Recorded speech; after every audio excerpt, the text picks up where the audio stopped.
when a three phase alternator supply a resistive load the armature reaction flux will be.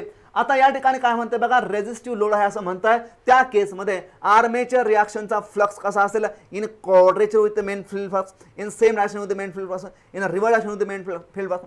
आता alternator आहे आणि load कसा आहे तर रेझिस्टिव्ह लोड आहे, पॉवर फॅक्टर कसा असेल हो, युनिटी पॉवर फॅक्टर असेल. कसा, युनिटी पॉवर फॅक्टर असेल. आता युनिटी पॉवर फॅक्टरच्या केसमध्ये जर मेन फील्ड फ्लक्स आपल्याकडे अशा पद्धतीचा असेल तर जो काय आर्मेचर फ्लक्स आहे तो आर्मेचर फ्लक्स काय असतो, असा असतो, त्याला आपण म्हणतो फाय ए. याला आपण काय म्हणतो तर यालाच आपण जो काही क्रॉस मॅग्नेटायझेशन इफेक्ट आहे, कोणता तर क्रॉस मॅग्नेटायझेशन इफेक्ट असं म्हणतो. रिझन बिहाइंड दॅट जो काही आर्मेचर करंट आहे तो आर्मेचर करंट जो काही ईएमएफ आहे ते ईएमएफच्या इन फेज मध्ये असेल, जर तिथं तो इन फेज मध्ये असेल तर फ्लक्सच्या फेज मध्ये असेल आणि आर्मेचर ईएमएफ आणि मेन फील्ड फ्लक्सच्या मध्ये अँगल किती असेल तर 90 डिग्रीचा असेल, यालाच आपण म्हणतो quadrature with the main field flux. Option number काय असेल तर सेकंड याचा काय असेल तर बरोबर आन्सर असेल. याच्याबद्दल डिस्कशन दिलेलं आहे, कुठं काय कधी होईल ते. आता या ठिकाणी मी ट्रिकचा विचार सांगतो. आता पॉवर फॅक्टर आहे इथे युनिटी पॉवर फॅक्टर, त्यालाच आपण रेस्टिव्ह लोड असं म्हणूया. या ठिकाणी झिरो पॉवर फॅक्टर लॅगिंग आहे म्हणजे प्युअरली इंडक्टिव्ह लोड आहे. झिरो पॉवर फॅक्टर लीडिंग आहे म्हणजे या ठिकाणी प्युअर कॅपॅसिटी लोड आहे. 0.8 पॉवर फॅक्टर लॅगिंग आहे, 0.8 पॉवर फॅक्टर लीडिंग आहे. आता हा जो काय सिक्वेन्स आहे तो सिक्वेन्स ॲज इट इज लक्षात ठेवायचा मी या ठिकाणी सांगितलं होतं. मी ट्रिक काय सांगतो, ट्रिक सांगतो CDM CD आणि MC. काय सांगतो, CDM CD आणि MC. जर युनिटी पॉवर फॅक्टर लोड असेल तर इफेक्ट कसं असेल तर प्युअरली क्रॉस मॅग्नेटिक इफेक्ट असेल. जर झिरो पॉवर फॅक्टर लॅगिंग असेल तर इफेक्ट कोणता असेल तर प्युअरली डी मॅग्नेटिक इफेक्ट असेल.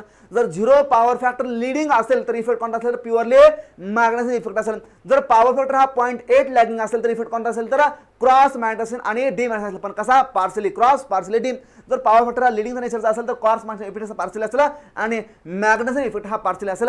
हे ट्रिक आपण अल्टरनेटरसाठी सांगतो. आता सीडी म्हणजे काय तर सीडी म्हणजे partially cross partially diamagnetic. MC म्हणजे काय तर पार्सली मॅग्नेटिझन आणि पार्सली क्रॉस मॅग्नेटिझन. हे कोणासाठी तर लीडिंग पॉवर फॅक्टर केसमध्ये, हे झालं अल्टरनेटच्या केसमध्ये.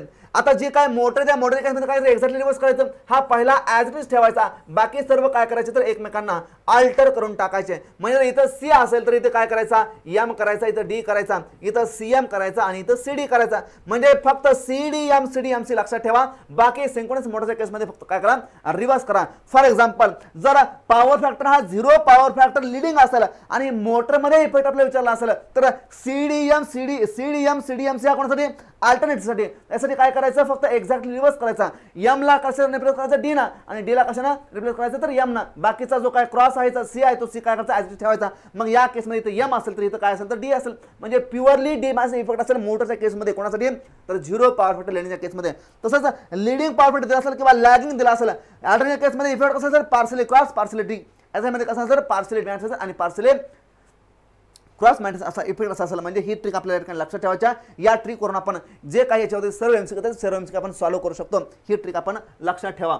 Next, the nature of armature MMF of zero power factor lagging load in 3 phase alternator विचारलेला आहे. ट्रिक काय होते CDM CD आणि MC. या ठिकाणी पॉवर फॅक्टर कोणता होता युनिटी पॉवर फॅक्टर. या ठिकाणी झिरो पॉवर फॅक्टर पण कसा लॅगिंगचा. या ठिकाणी झिरो पॉवर फॅक्टर कसा आपण लीडिंग नेचरचा. या ठिकाणी 0.8 लॅगिंगचा पॉवर फॅक्टर होता, या ठिकाणी 0.8 पॉवर फॅक्टर लीडिंग होता. आता इथं 0.8 म्हणताय तुम्ही 0.7 घ्या, 0.7 घ्या, इथं 0.6 घ्या, इथं 0.5 घ्या, काही घ्या, पण पॉवर फॅक्टर कसा असायला पाहिजे तर इथं लॅगिंग असायला पाहिजे, इथं लीडिंगचा असायला पाहिजे.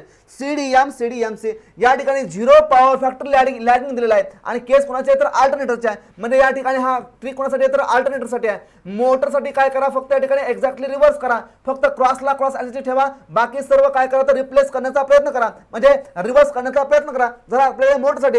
आता अल्टरनेटरची केस आहे, झिरो पॉवर फॅक्टर लॅगिंग आहे. झिरो पॉवर फॅक्टर लॅगिंग कुठं आहे तर इथं आहे. इफेक्ट कोणता असेल तर प्युअरली डी मॅग्नेटिक इफेक्ट असेल, म्हणजे डी मॅग्नेटिक इफेक्ट असेल. ऑप्शन नंबर सेकंड या केसमध्ये काय बरोबर आन्सर असेल. ESC इलेक्ट्रिकल 2015 ला विचारलेला क्वेश्चन आहे, म्हणजे ESC ला विचारलेला क्वेश्चन आहे. विथिन आपण सेकंडला सॉल्व्ह करू शकतो. आता हाच इफेक्ट जर या ठिकाणी मोटरसाठी विचारला असता, म्हणजे इथं मोटर असते तर मोटरच्या केसमध्ये काय झालं असता, मोटरच्या केसमध्ये इथं CMD या ठिकाणी CM आणि या ठिकाणी CD, म्हणजे काय एक्झॅक्टली झालं असं. मोटरच्या केसमध्ये झिरो पॉवर फॅक्टर लॅगिंगला झिरो पॉवर फॅक्टर लॅगिंग जो काही इफेक्ट असतो, इफेक्ट कोणता असतो तर प्युअरली मॅग्नेटिक, म्हणजे मॅग्नेटिक इफेक्ट मोटरच्या केसमध्ये झाला असता. या गोष्टी आपण या ठिकाणी लक्षात ठेवायच्या आहेत. नेक्स्ट क्वेश्चन आहे A synchronous generator is feeding a zero power factor lagging load at a rated current. Armature reaction is बघा ए ला विचारलेला आहे, अगेन ए ला विचारलेला आहे, ए ला विचारलेला आहे, ए ला विचारलेला आहे, ए ला विचारलेला आहे, गेटला विचारलेला 2016 ला, एसीसी जे ला विचारलेला 2017 ला. म्हणजे हा गेटला विचारला जाऊ शकतो, नंतर हा ए ला विचारला जाऊ शकतो आणि हा ए ला आणि जे ला विचारला जाऊ शकतो. म्हणजे ऍक्च्युअली जनरेटर आहे म्हणजेच काय तर अल्टरनेटर आहे, feeding a zero power factor lagging load आहे. ट्रिक सांगितले CDM CD आणि MC. फक्त इथला सिक्वेन्स जो काय तो sequence as it is same ठेवायचा. इथं युनिटी पॉवर फॅक्टर, इथं ZPF लॅगिंग, इथं ZPF लीडिंग, इथं 0.8 लॅगिंग पॉवर फॅक्टर घ्या. म्हणजे इथला फक्त लॅगिंगचा पॉवर फॅक्टर घ्या, इथला फक्त लीडिंगचा पॉवर फॅक्टर घ्या. आता ZPF लीडिंग असेल आणि ZPF लॅगिंग असेल आणि लीडिंग लॅगिंग असेल त्यामध्ये डिफरन्स आहे. आता अल्टरनेटरची केस आहे, झिरो पॉवर फॅक्टर लॅगिंग आहे.